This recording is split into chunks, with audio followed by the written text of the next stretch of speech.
لیکن آج گفتگو کریں گے حضرات نعت کے آداب پہ. یہ آداب ادب والا بھی ہے اور آداب جو ہیں یہ ادب دوسرا ادب بھی ہے جو کہ ظاہری طور پہ کیا جاتا ہے. امجد بھائی ہمارے ساتھ ہیں. امجد السلام علیکم. امجد اسلام. امجد صاحب.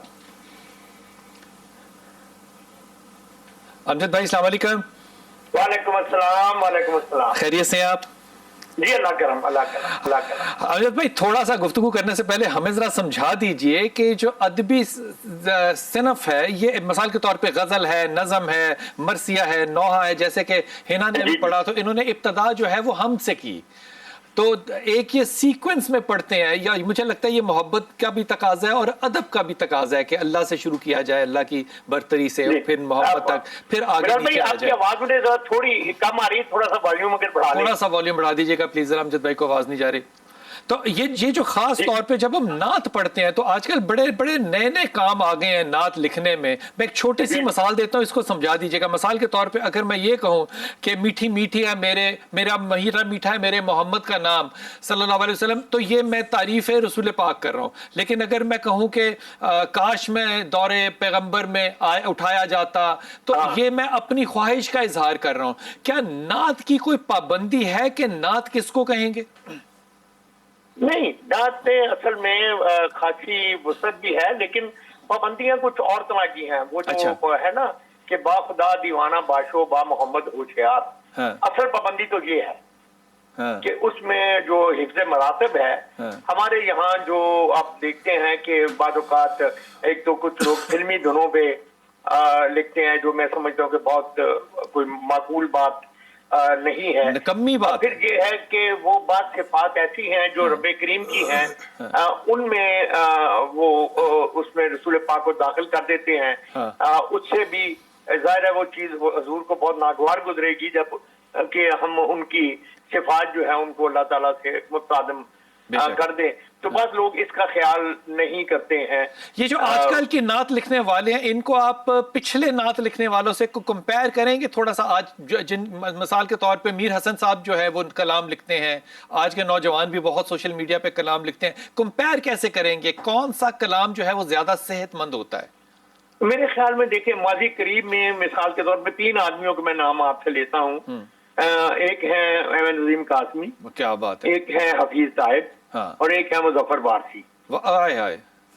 تو یہ 3 آدمی اپنے اپنے رنگ میں بہت، اس میں سب سے زیادہ مقبول جو ہیں وہ شاید مظفر وارثی ہوئے. لیکن مظفر بھائی میں تھوڑا سا مسئلہ تھا کہ وہ بعض اوقات جوش عقیدت میں کچھ چیزوں کو ٹرانسینڈ کر جاتے تھے.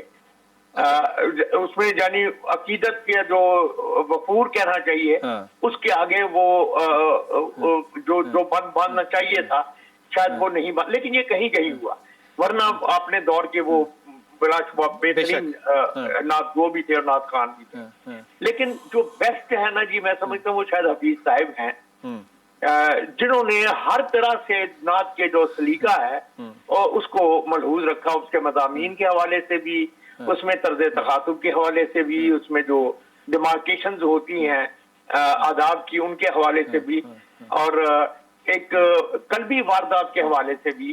تو شاید میں اگر مجھے کوئی ذاتی طور پہ اگر آپ پوچھے تو میں کہوں گا کہ غالباً مولانا ظفر علی خان کے بعد سب سے زیادہ ریلیونٹ اور بڑا نام جو ہے وہ شاید حفیظ صاحب کا ہے. کیا بات ہے، کیا بات ہے.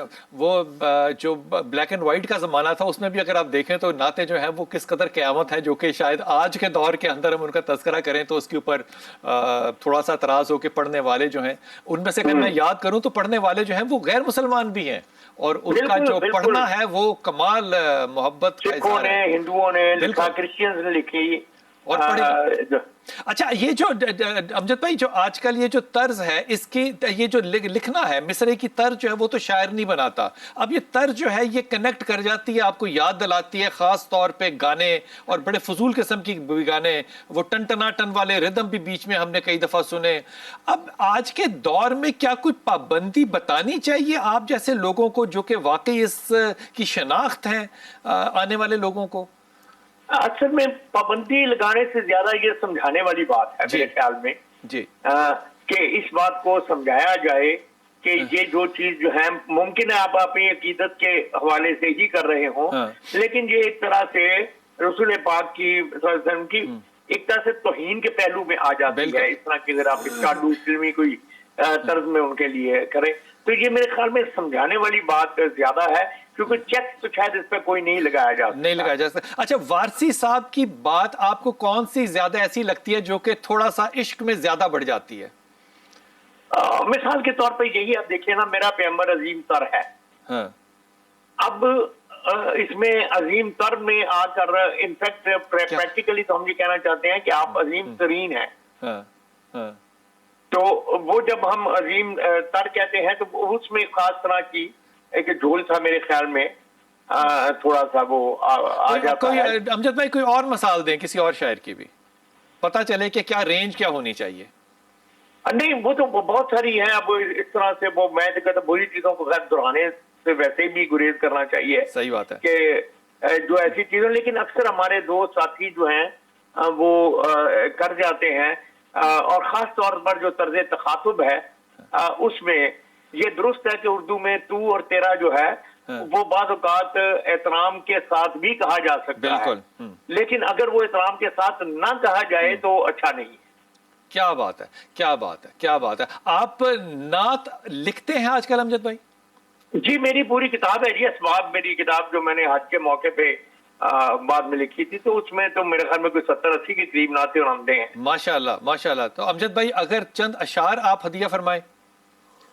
جی میں ضرور آپ کو، میری ایک میں نے فری ورس میں ایک میری نعت ہے جو میں نے حفیظ صاحب سے متاثر ہو کر بہت سال پہلے لکھی تھی، اور میں سمجھتا ہوں کہ انہی نے مجھے رستے پہ بھی میری رہنمائی کی ہے، اور فری ورس میں بہت کم نعتیں لکھی گئی ہیں، تو میں نے یہ لکھی کہ ابر، خورشید، قمر، روشنی، پھول، صدا، سب تھے موجود مگر ان کا مفہوم نہ تھا۔ ہائے ہائے ہائے، سبحان اللہ، واہ۔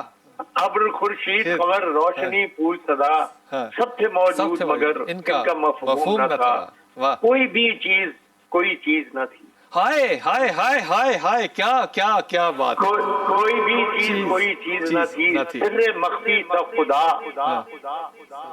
سر مخفی تھا خدا، موہ توثیق نہ تھی، سنگ اور گوہرے نایاب میں تفریق نہ تھی۔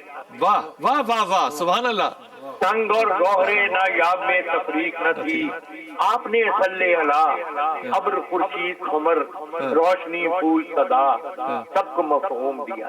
کیا بات ہے، سلامت رہیے امجد بھائی، واہ واہ واہ واہ۔ آپ نے صلی اللہ، روشنی، پھول، صدا، ابر، خورشید، قمر، روشنی، پھول، صدا، سب کو مفہوم دیا، حاجت کون و مکان، مقصد نوع بشر، مجھ پہ بھی ایک نظر۔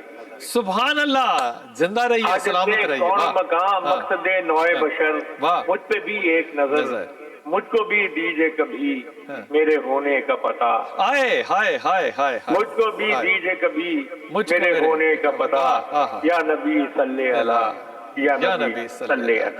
سلامت رہیے، سلامت رہیے امجد بھائی، بہت شکریہ۔ میری تو درخواست ہوگی، خواہش ہوگی اور دعا بھی ہوگی کہ کسی دن آپ کے ساتھ رمضان میں ہی بس نعتوں کے اوپر اور نعتیں میں ضرور، بلکہ مجھے بتائیے گا، میں آپ کو کتاب بھی بھجواؤں۔ انشاءاللہ انشاءاللہ، سلامت رہیے، بہت شکریہ بہت شکریہ بہت شکریہ۔ حضور اقدس، پہلے تو آپ فرمائیے کہ نعت جب سنتے ہیں، مثال کے طور پہ اس بچی کے ساتھ اس نے نعت پڑھنی شروع کی، یہ جتنی بھی ایسے لوگ ہیں نا جو کہ کلاسیکل ہیں، یہ آج کے دور کی کنٹمپرری کلاسیکل ہے، یہ ابتدا کریں گے ایک ترتیب میں، یہ حمد پہ آئیں گے، یہ نعت پہ آئیں گے، پھر یہ نوحے پہ جائیں گے، پھر یہ مرثیے پہ جائیں گے۔ ان سے کہا بھی جائے نا اگر آگے پیچھے ہونے کا تو ان کو بڑی دقت ہوتی ہے اس بات پہ۔ ادب ہے، ظاہر اللہ نے اس لیے عزت بھی دی ہے۔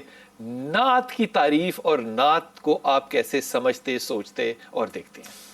اعوذ باللہ من الشیطان الرجیم، بسم اللہ الرحمن الرحیم، اللہم صلی علی محمد وآل محمد وعجل فرجہم الشریف۔